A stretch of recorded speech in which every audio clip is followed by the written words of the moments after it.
All right, here's a good example of our erosion laws, restrictions, whatever you want to call it. But here's a pile of dirt that we put here where we dug the basement of the church. And we done seeded it once. We had to get some dirt out of it to backfill around the church. You can see the grass growing on it right there. Anyway, we had to dig back into it.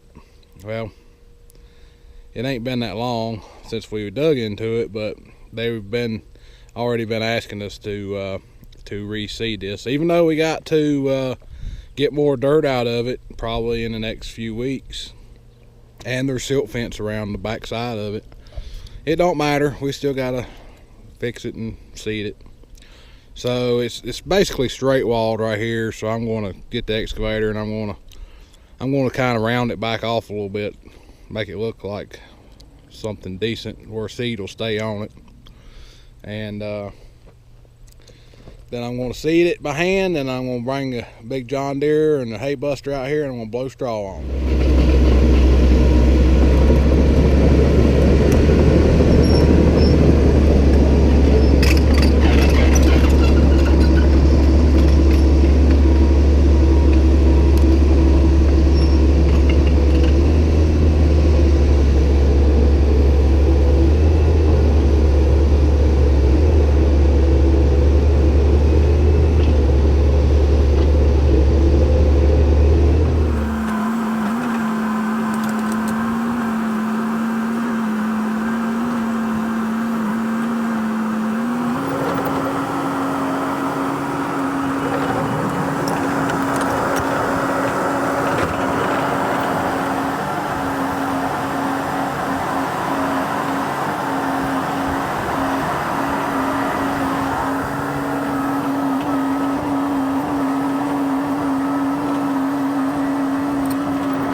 Alright, so I know it don't look a whole lot different, but what I did was I just I sloped the sides off so there wouldn't be straight up and down, so the seed would stay on them.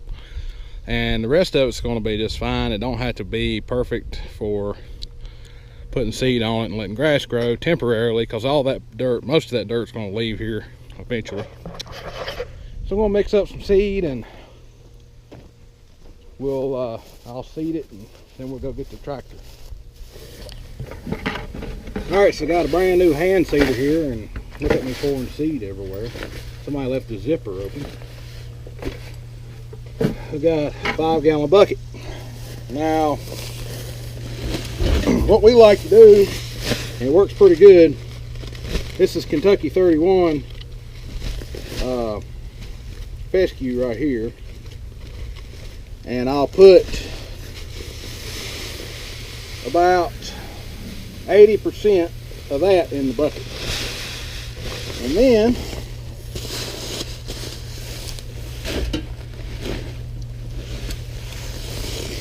I'll get annual ryegrass. The annual ryegrass will come up a lot quicker than the fescue and give it a cover real fast. Then the fescue will take over from there, because the annual rye will die out. So put about 15-20% annual ryegrass in the bucket.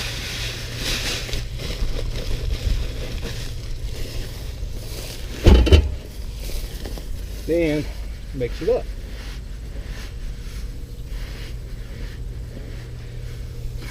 Now I'm going to put the camera in the truck and let it charge a little while. So you're not going to get to see me spread this seed, but you can just imagine my fat butt clumsy, being clumsy, falling around all over that dirt pile here in a minute. And turning that hand crank and spreading this seed out. So that's basically what you're getting ready to miss, because you're going to be in the truck charging.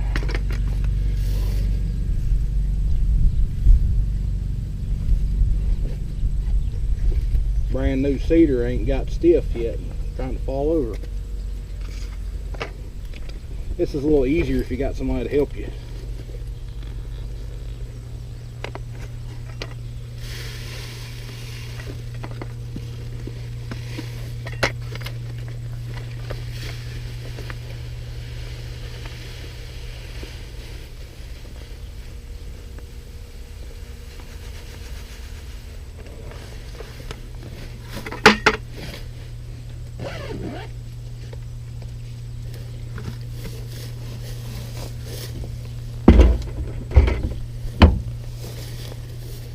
Alright, we'll probably see you when we get the John Deere running. And I'm walking down here to get this John Deere and the blower. The T5 sitting right there. I'm going to get it in a minute, and I'm going to get another bale of straw out of the shed. I noticed there's a little bit of a thunderstorm going on over there. I can hear it thundering. It's not raining here, but it's right across the road over there. My uncle's got a whole lot of hay down, second cutting. Hope he can get it up before it rains. Looks like it's back over towards Floyd right now. They need some rain too, I'm sure, but we need some rain pretty bad. Here he is. He's been sitting down here for a while. It's rare that this hay buster's around here. Most of the time it's in Martinsville on a job somewhere. But check the oil in it. Good.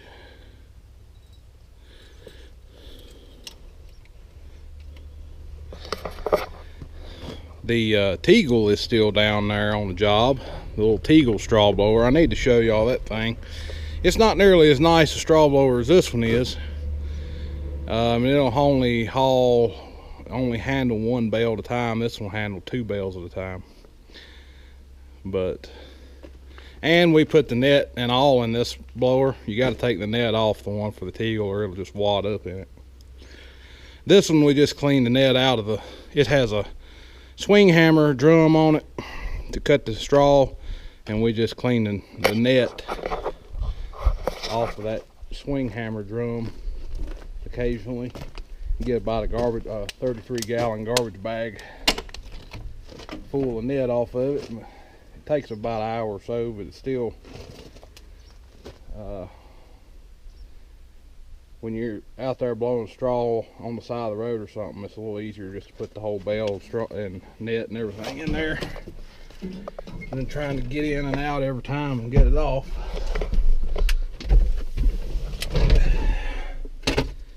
Alright, let's go out there and blow the straw on that pile of dirt so everybody will be happy.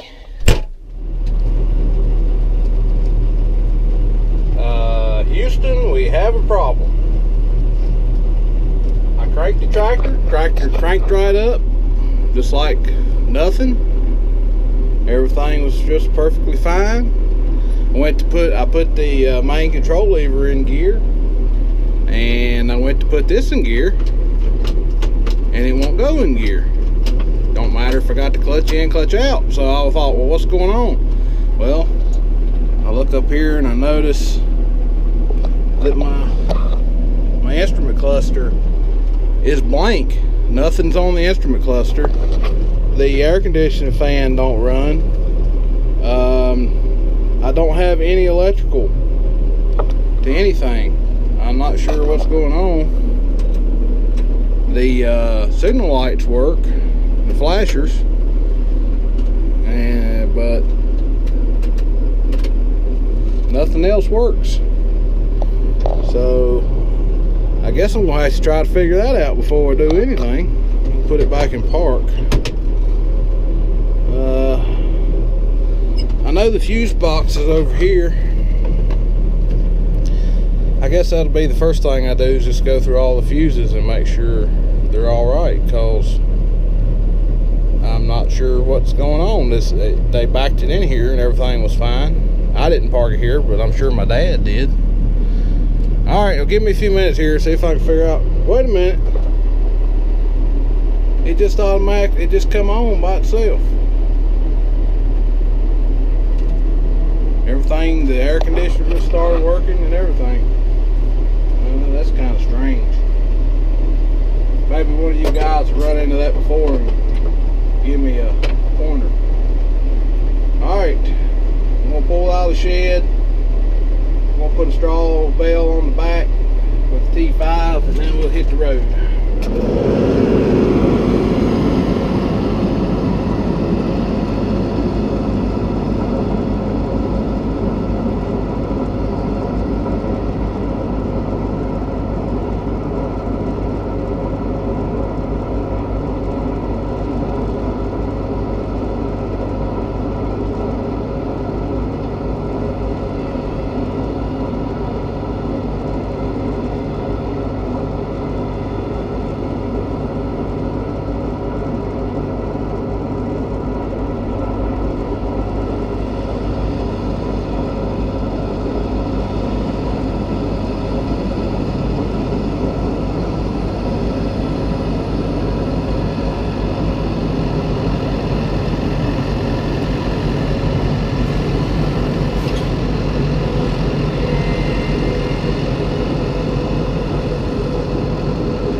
There you go, a double barrel straw gun.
I didn't need the rear bell, but I hated to have got out here and needed it and not had it, so there it is. I'll put it back in the shed. I got it all covered. That should take care of any erosion issues, and everybody should be happy. So I guess that's going to be the end of this video. We'll see you in the next one. Oh, and one other thing. You see all this stuff sitting here? All these old Ford plows. There's a bunch of backhoe buckets, skid steer buckets, rear backhoe buckets, Ford finish mowers, brand new, never been used, just set out in the weather.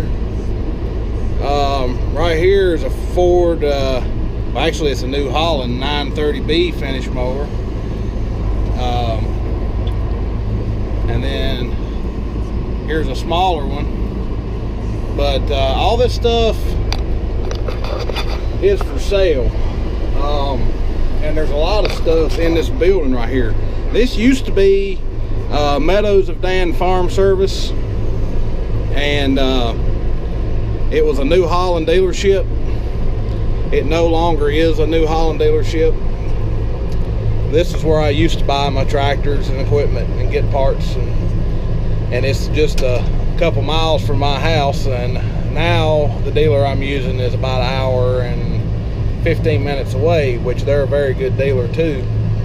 But this guy's still got a lot of stuff. He doesn't have any new parts anymore for New Holland, but he still has a lot of older parts for Ford tractors and all kinds of different stuff. If you're interested in any of this stuff that you just seen, or think there might be something in there, you can let me know in the comments, and I'll get you in contact with this guy, and he can help you out. All right, talk to y'all later.